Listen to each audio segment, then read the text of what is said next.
As I was wrapping up my senior year in high school a million years ago, I remember sitting in Doc Vi's European history class, and he popped in a VHS tape for us to watch.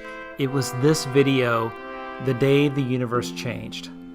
The video is part of a series presented by historian James Burke. Now, Burke is great at finding the unexpected or forgotten links between key moments in history.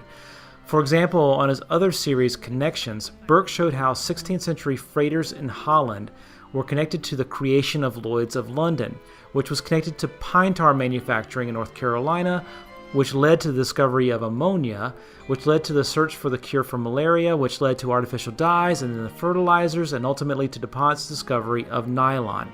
It's really fascinating stuff. So today I'm going to borrow from the great James Burke and present my own version of connected moments in history. But because you're watching a million movies, I'm going to limit myself to the movies and the people who make them. And since today would have been Philip Seymour Hoffman's 51st birthday, I'm going to start and end my chain with him. Here's a tease of what's to come.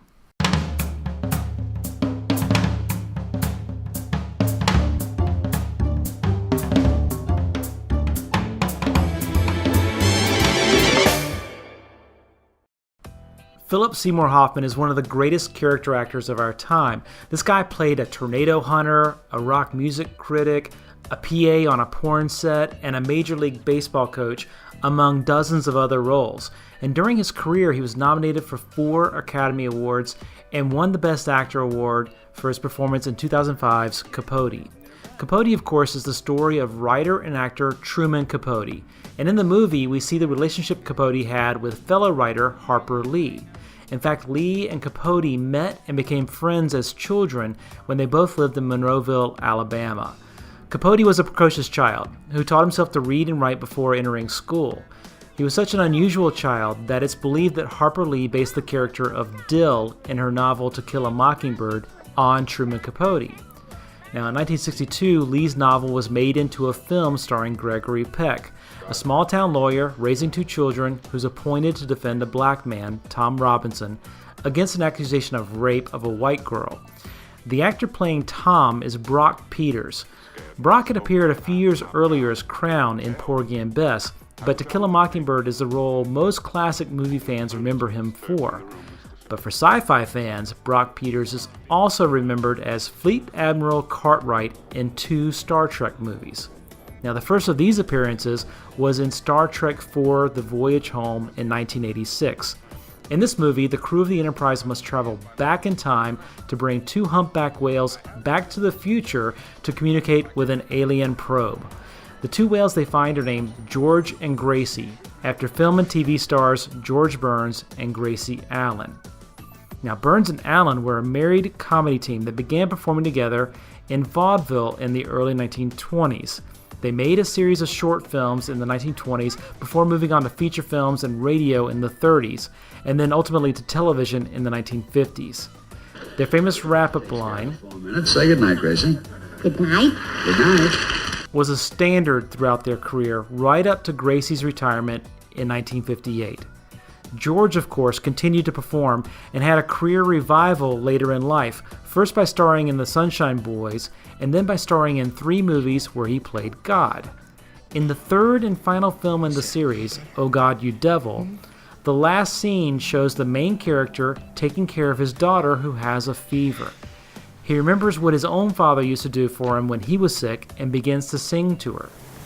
I got the horse right here, the name is Paul Revere, and there's a guy who says if the weather is clear, can do. This guy says the horse can do. The song he's singing is called Fugue for Tin Horns, and it's the opening number from Guys and Dolls. I got the horse right here, the name is Paul Revere, and here's a guy that says if the weather's clear, can do. This guy says the horse can do. Now, over the years, the stories about the disagreements between the 2 male leads of Guys and Dolls, Marlon Brando and Frank Sinatra, have become legendary. The conflict between Brando and Sinatra stemmed from Sinatra coveting the role given to Brando. Sinatra wanted to play Sky Masterson. and even recorded and released one of the songs Brando's character sings, Luck Be a Lady, and had a big hit with it. Luck be a lady tonight. It turns out, though, that the role of Sky Masterson wasn't the only time Brando beat Sinatra out for a part Sinatra really wanted. Sinatra also lobbied to play Terry Malloy in On the Waterfront, and he wanted to play Vito Corleone in The Godfather, both of which went to Marlon Brando. Now, both of Brando's roles in On the Waterfront and in The Godfather were spoofed by Brando himself in the 1990 comedy The Freshman. First, Brando plays a Godfather-like character named Carmine Sabatini, whom everyone acknowledges looks just like Vito Corleone. You know, your resemblance to the Godfather. Then, at the end of the movie, when Carmine is taking a rescued Komodo dragon for a walk, he references this famous line from On the Waterfront. You don't understand. I could have had class. I could have been a contender. I could have been somebody. Instead of a bum, which is what I am. Let's face it. By saying, Don't have to be a bum. Come on, hey, come on. Come on. And if it weren't for me, you could have been a handbag. Sir. The Freshman has some great supporting performances as well, including by Bruno Kirby, Frank Whaley, and Burt Parks. For me, though, as a fan of classic movies, I always think about the performance Paul Benedict gave as Matthew Broderick's film school professor at NYU. And midway through the movie, Matthew Broderick goes to his professor to ask for help with the situation he's in, where Sabatini has him smuggling exotic animals. No, it has a real film noir quality, don't you think? Smuggling lizards into New Jersey.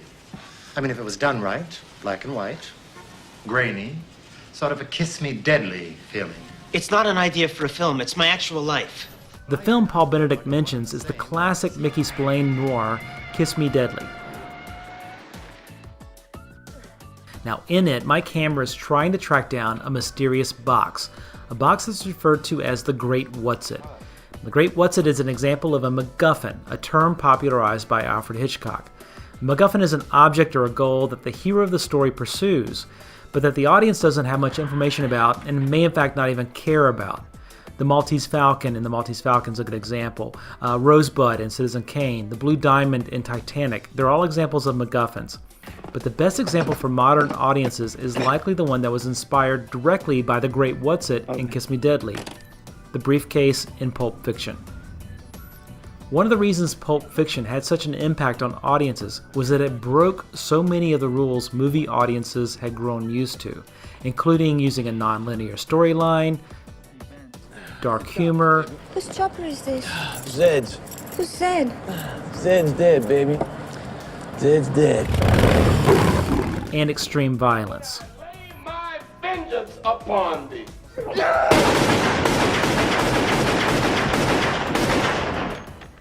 Few moments shocked audiences more than a scene where Uma Thurman's character has overdosed on heroin, and John Travolta brings her to a dealer's house. The solution to reviving her is an injection of adrenaline into her heart, which John Travolta's character delivers.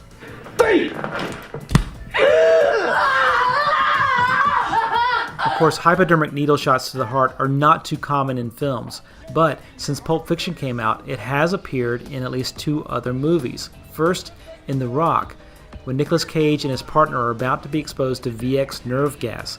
They come within seconds of needing to give themselves an atropine shot into their hearts. Now, fortunately for them, the shot isn't needed. Out of this gas chamber! I'm gonna stab myself in the heart with this thing! A second example is in Mission Impossible 3 when Tom Cruise as Ethan Hunt goes to rescue his protege. When he finds her, she's nearly unconscious. To revive her so she can assist in her escape, he gives her a shot of adrenaline right to the heart.